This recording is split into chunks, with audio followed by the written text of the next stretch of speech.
Kag sa numero 1 sa mga balita subong nga adlaw. Transport Group nagapabor sa pagsuspend ni PBBM sang saka sa plete subong nga adlaw.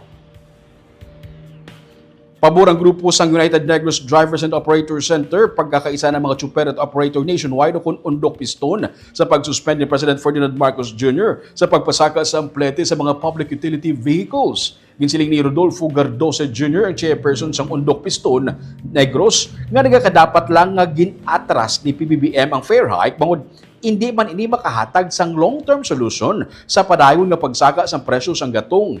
Pangabay man sa mga drivers nga kuntani, temporaryo anay nga isuspend sa gobyerno ng excise tax kag value-added tax sa gatong agud hindi matamaan ang mga drivers pati na ang oil deregulation law. Suno kay Eric Bendoy, ang Secretary General sa Undok Piston, LGU dapat mismo ang mag-endorse sa gobyerno nasyonal sang eksakto nga listahan sa mga drivers nga makabenepisyo sang 5,000 pesos nga fuel subsidy sa idalom sang assistance to individual in crisis situation.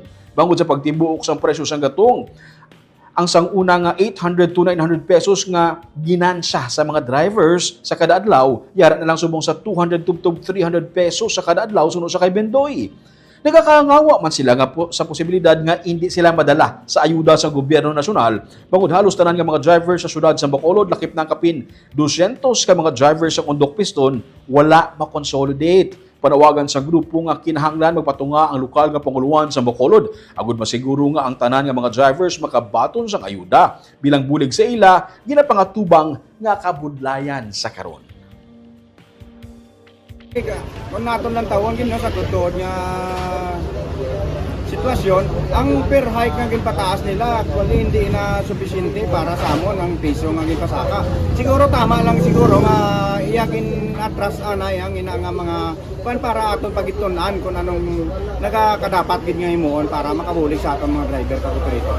Nanawan bilang leader sa Undok Piston no nga insakto lang gid kay diski sa nasyonal namon nga nagapanawagan nga ngina nga kuan bilang isa lang ina kapag patalang sa amon ang pagpasaka sa piso nga per increase. Dapat para si senior, si LGU mismo ang mag-endorse nga. Klaro, kaya kami nagabiyahe mo. Unfair tama sa amon nga hindi kami kabato. Hindi kami ng mga driver. Dapat, ano nga ganito maluluwa? Huligan mo ang mga driver na isang sa amon lang, hindi kita man na sustainable. Kayo dato, dapat maka-avail mo, nag-aaral na iyan. Tax na, tax player kami mo.